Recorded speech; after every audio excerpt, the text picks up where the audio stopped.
Bismillahirrahmanirrahim. Assalamualaikum warahmatullahi wabarakatuh.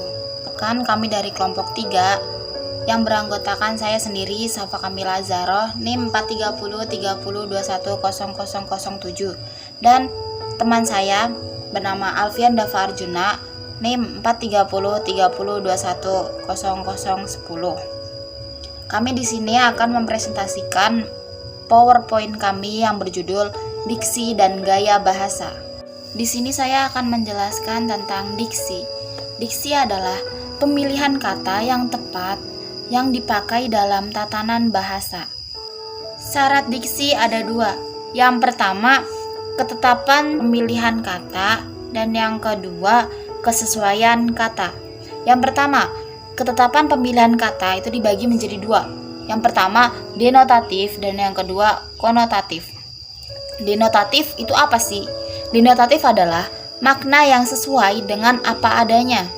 Contohnya, kata makan yang bermakna dimasukkan ke dalam mulut, dikunyah, ditelan. Nah, kata makan itu namanya bermakna denotatif. Nah, untuk yang konotatif itu adalah makna yang timbul dari sikap sosial masyarakat dalam memaknai arti dari sebuah kata. Katanya bermakna tidak tetap. Contoh, kamar kecil mengacu pada kamar yang kecil menurut denotatif. Tapi kalau konotatifnya itu kamar kecil artinya jamban. Yang kedua, kesesuaian kata. Syarat kesesuaian kata diantaranya menggunakan kata baku dan tidak dicampur dengan bahasa pergaulan.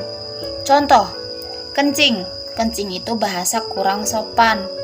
Maka yang lebih sopannya buang air kecil. Menggunakan kata yang sama tapi berlawanan. Jadi artinya tetap sama, tapi beda pengucapannya yang lebih sopan lagi, lebih halus lagi, dan lebih dimengerti oleh banyak orang.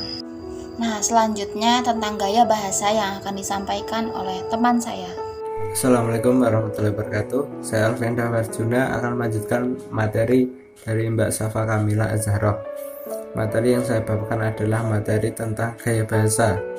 Gaya bahasa adalah penggunaan kata kiasan dengan maksud mengungkapkan perasaan atau pikiran dengan maksud tertentu dengan tujuan untuk memperindah dalam karya sastra atau tutur bicara. Di sini gaya bahasa ada beberapa macam.